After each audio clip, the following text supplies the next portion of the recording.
Hi, I'm Aaron, and I'm going to be making a dish today that showcases many of Wylie's signature techniques. We're starting today with a flexible chocolate ganache. Here we have some milk, chocolate, sugar, and our key ingredient, agar, which is going to set the chocolate ganache and make it flexible.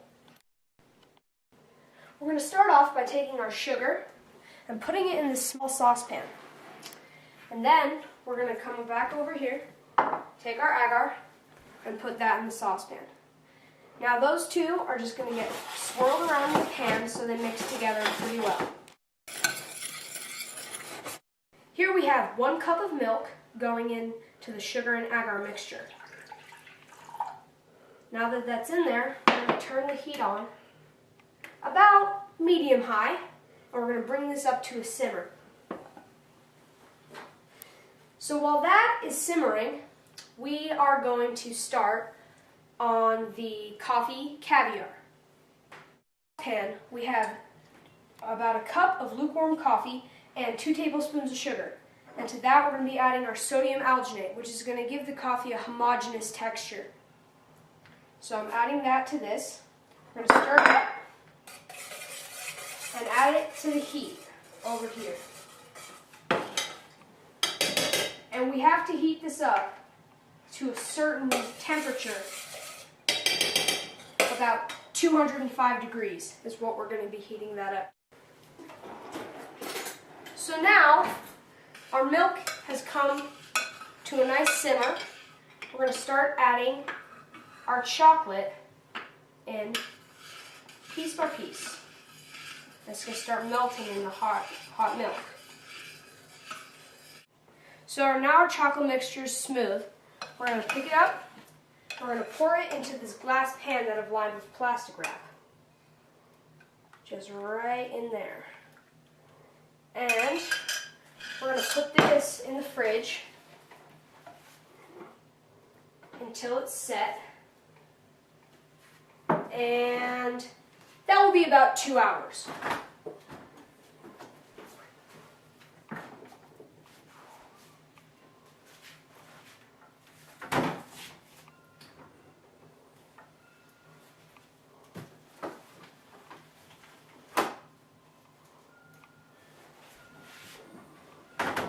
Alright, now that our coffee mixture has come up to the right temperature, I'm going to mix everything in so it's super smooth with this immersion blender.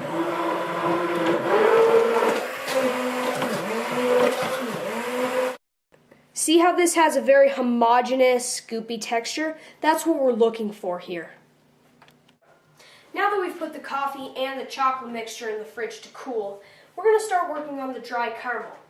So here I've got about 1.5 cups of tapioca maltodextrin, and that's just tapioca starch, and I'm putting this in the food processor. Just right in there. So here what I have is a soft caramel sauce. Is basically what it is. And as it gets mixed in with the tapioca maltodextrin, it's gonna turn into a powder. But it's really cool because when you eat it, the caramel actually reconstitutes on your palate and turns into a wet caramel. So I'm just going to start mixing that up. I'm going to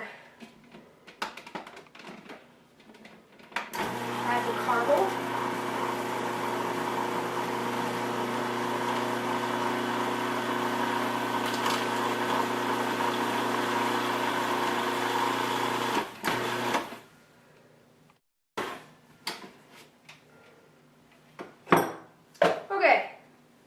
So we've mixed most of the caramel in with the tapioca maltodextrin. We're just going to scrape the sides and give it a last little buzz.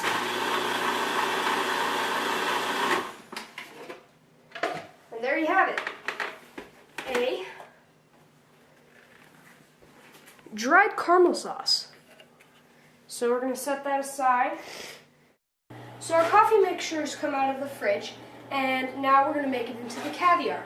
So here we have a calcium chloride bath, which is going to make it into our little spheres, and a water bath that will wash off all the calcium chloride so it doesn't all congeal together. So here's our little pipette. We're going to squeeze some of the coffee mixture.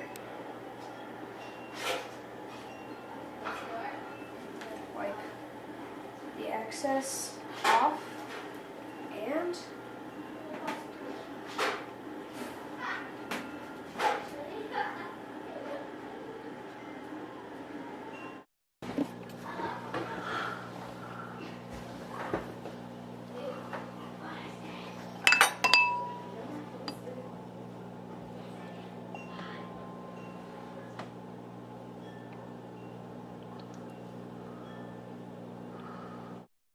it's time to plate up our final dish. So I'm putting down some of the dry caramel, just in a nice little line, and I've got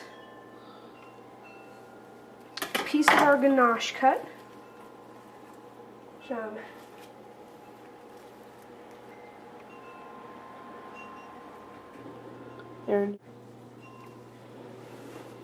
There's a piece of our flexible chocolate ganache, and see how it's flexible? It bends like that. It's really very cool. Here we've got some of our coffee caviar. Now we're going to plate some of the coffee caviars.